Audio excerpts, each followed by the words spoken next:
Good morning. Glad that you're here today. It's great to spend this time together on a brisk December morning worshiping the Lord, and glad to see all of you here this morning. I hope that everybody had a wonderful Thanksgiving this week, however you may have spent it or wherever you may have traveled. I know that my family really enjoyed this time of the year. This year we had Thanksgiving, or I should probably say one of our Thanksgivings. I've been doing a lot of eating this week. This year we had one of our Thanksgivings at my parents' house instead of at my grandparents' house, which is what we always did growing up. And one of the interesting things for me this year was noticing some of the differences between those experiences. Thanksgiving at my parents' house or Thanksgiving at my grandparents' house. One of the big differences is my parents have a ping pong table upstairs, right above the family seating area where everybody sits and talks downstairs. So while everyone was having their Thanksgiving get acquainted with one another conversations, it was all serenaded to the pop, pop, pop of ping pong paddles and the squeaking of sneakers overhead and the occasional shouts of frustration or joy. It was a lovely soundtrack to have a Thanksgiving conversation. There was none of that at Grandma's house. But probably the biggest difference between Thanksgiving at my mom's house and Thanksgiving at my grandparents' house is that the house rules change. Now, do you know what I mean when I say the house rules? Not something that's, posted or written on the wall, but you know the house rules, right? When you go into somebody's house and everybody just has their way of doing things. So some people, when you go to their house, they like for you to take your shoes off as you walk into the door. Other people, they might rather not see or smell your feet. Those are different house rules. Some people, when they have Thanksgiving, they want to lay out the fine china and set the table like somebody from Better Homes and Gardens might walk in all of a sudden and take some pictures. Other people like to pass around the paper towel roll and sit on the couch and watch the Cowboys while you eat and regret that you ever watched it while you eat. Probably lose your appetite. The house rules are different in those cases. In my grandparents' house, the main house rule you need to know is that when it's time to eat, grandkids go first. Grandkids get to go first through the line at Grandma's house. And that is true whether it's Thanksgiving or Christmas or Grandma's birthday. That's the way she wants it, and so that's the way that we do it. Meanwhile, at my parents' house growing up, I would have had to have been crazy to jump into the front of the line when we were having a group there for dinner, but because grandparent or grandkid status is just not transferable like that. You don't have a fast pass to the front of the line when you're at your parents' house. Of course, I knew the rules were different there. And growing up all along, I knew that if my parents were hosting a meal, it didn't really matter who it was for. I was going to wait until everybody had gone through that line before I jumped in with my plate. Now, I might secretly try to convince some folks to go ahead. Wouldn't this conversation be great at the dinner table? But all in all, we knew the house rules. We knew the way that things worked.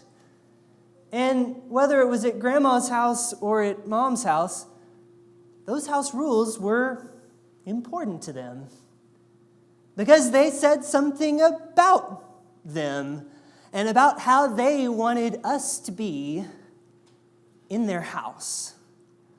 And I think that in a real way, that's exactly what we find in our chapter from the Gospel of John this week. John chapter 13.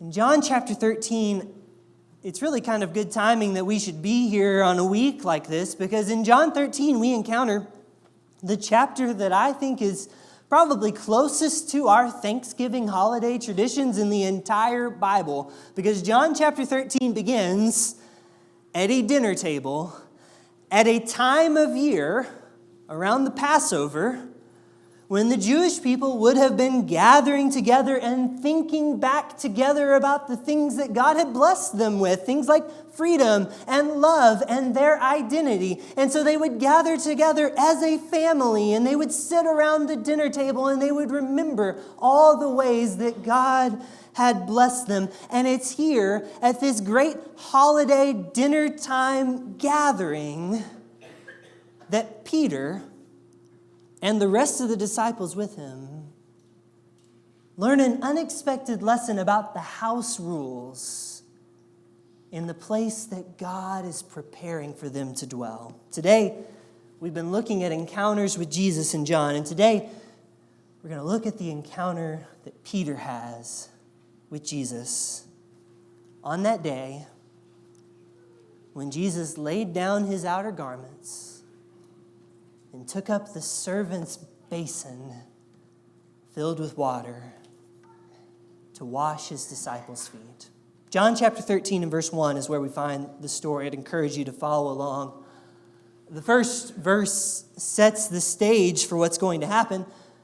Now, before the festival of the Passover, Jesus knew that his hour had come to depart from this world and go to the Father. And having loved his own who were in the world, he loved them to the end. So right here from the beginning, we learn that it is, in fact, Passover season, that time when people gather at tables and remember the blessings they have. But we also learn some other things too.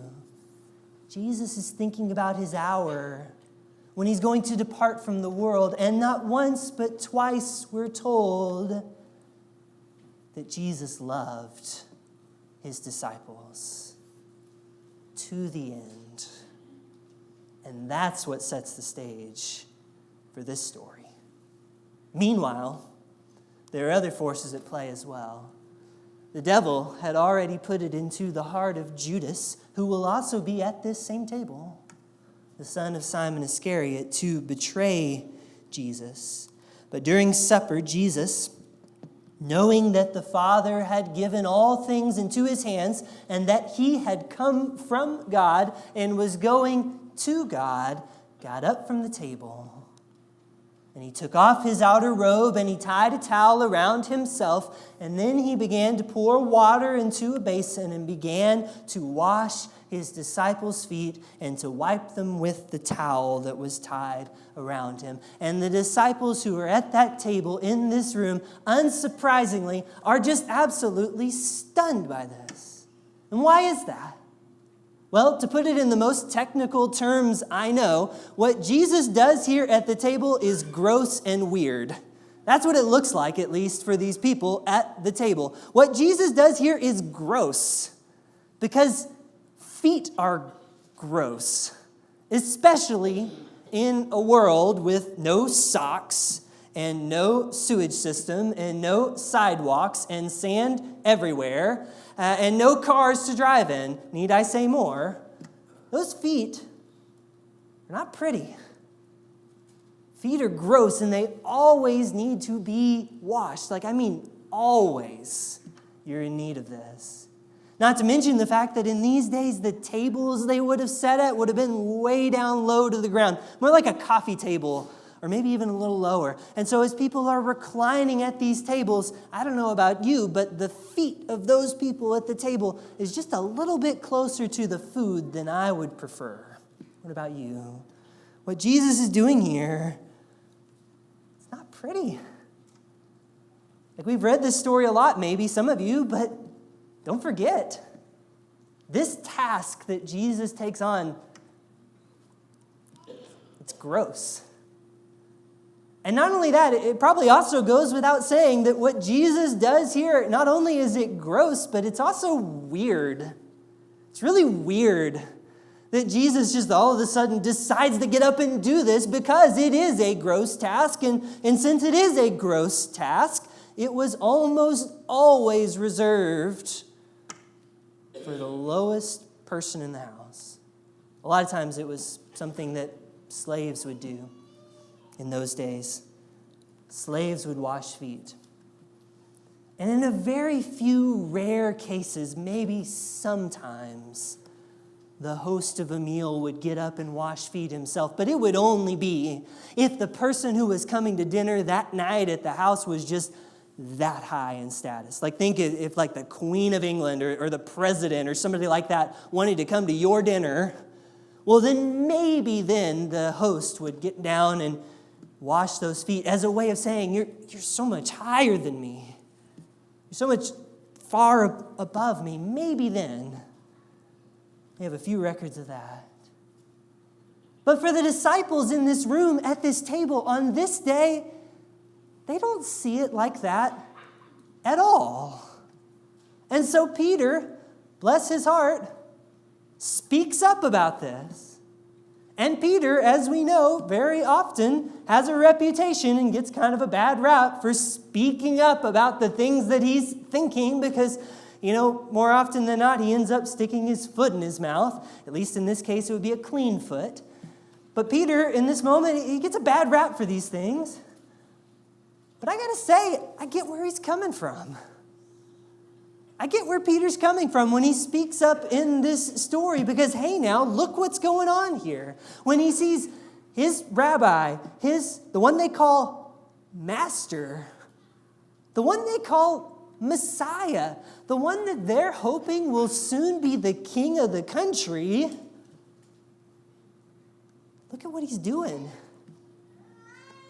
For me?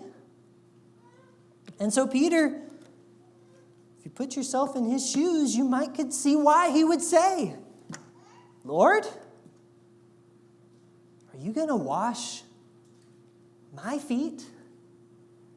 I have just the hardest time thinking of some kind of modern equivalent to the discomfort that Peter's feeling right here. Like if you really try, it's really hard to come up with it. I was thinking about how maybe if you're at your own house and you go outside and you find that your grandfather is scraping the driveway free of its ice. Like if it iced over and you find your granddad at your house scraping the ice, which nobody wants to do. But you go out there and you think, I should be doing that for you, if anything. But even that just pales in comparison because it's not this gross, demeaning, lowest rung task.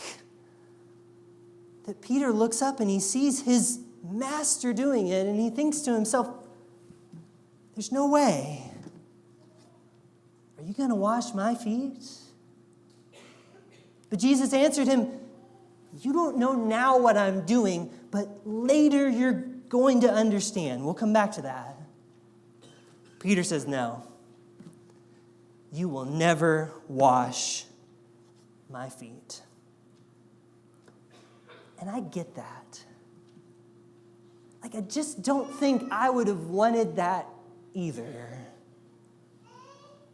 And yet what Peter does not yet know, what Peter just doesn't quite realize yet, is that Jesus is teaching them the house rules for the house that they will soon inhabit with God. And in the same way that you don't mess with grandma's rules and you don't mess with mom's rules, you definitely don't mess with the Son of God's house rules because they're there for a reason. They are there to teach us something important about Him and about what He wants of the people who are in His house. So maybe it's no surprise that in a matter of hours or less, we find Jesus talking about that very thing. Jesus has said, you don't understand it now. Let me tell you something else you don't understand. Don't let your hearts be troubled now, but know this. In my Father's house, there are many dwelling places. If it were not so, would I have told you I'm going to prepare a place for you? And if I go and prepare a place for you in my Father's house, I will come again and I will take you to myself so that where I am, there you will be also. So Jesus says to his disciples, in a little while, you don't understand this yet, but in a little while, I'm preparing for you and inviting you to live in my Father's house. But in the meantime, you need to understand what it's like to live in my Father's house. In my Father's house, we live by one rule, that you love one another as I have loved you. So Jesus says, little children, I'm with you only a little while longer, Pretty soon you're going to look for me. And as I said to the Jews, so now I say to you, where I'm going you cannot come just yet. But I give you this new commandment, that you love one another. Just as I have loved you, you also should love one another. By this, everyone will know that you are my disciples, if you have love for one another. And you may not understand this yet, Peter, but that's what I'm showing you here. With this basin in my hand, with this towel about my waist, I'm showing you the house rules of my Father's house, the one that you will soon call your own if you follow me. For the ones who love me will keep my word, my commandment. And my Father will love them, and we will come to them, and we will make our home with them. You see the connection there? Jesus calls his people, his children, his disciples to love. And he says that if you will do this thing that I'm calling you to do, if you will love as I love you, my Father will make his home with you. So, after he had washed their feet and had put on his robe and had returned to the table again, he said to his disciples, "Do you know what I have done for you?" I kind of like to imagine what their faces looked like at this moment. I imagine them all nodding their head yes, but also kind of looking around at one another and thinking in their minds, no, I really don't. So Jesus explains a little more. You call me teacher and Lord, and you're right, for that is what I am. So if I, your teacher and Lord, have washed your feet, you also ought to wash one another's feet, for I have set an example that you also should do as I have done for you. For very truly I tell you, servants are not greater than their master, nor is a messenger greater than the one who sent them. If you know these things, you are blessed if you will do them. So Jesus says to them, I'm your teacher and your Lord, and no servant's greater than their master, yet look what I have done for you. So how much more so should you follow my example for one another?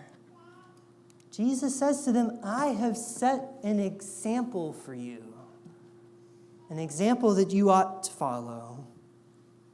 And it's at this point that many have wondered, and maybe you wonder too, well, should I go get a bucket? Should I get a bar of lava soap? Should we start doing this ourselves? Jesus says, I set an example for you to follow. So should we be washing our brother's feet? Our sister's feet? It's a good question. I got to tell you, I really do admire those, and there really are some who try to take this command literally to heart and practice these very words that Jesus says here. I admire that. I would never want to diminish that. But at the same time, I also think that it was always about more than just washing feet, wasn't it? What Jesus does here was always about more than just the soap and the bucket. That's why Jesus has to say to Peter, look, you don't get this right now. Later, you're going to get this. Because it was always about more than just washing feet.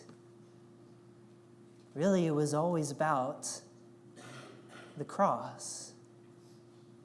What Jesus does for his disciples here, in setting this example that says to them, love one another as I have loved you, what Jesus does in this moment as he washes their feet, he's showing them the cross.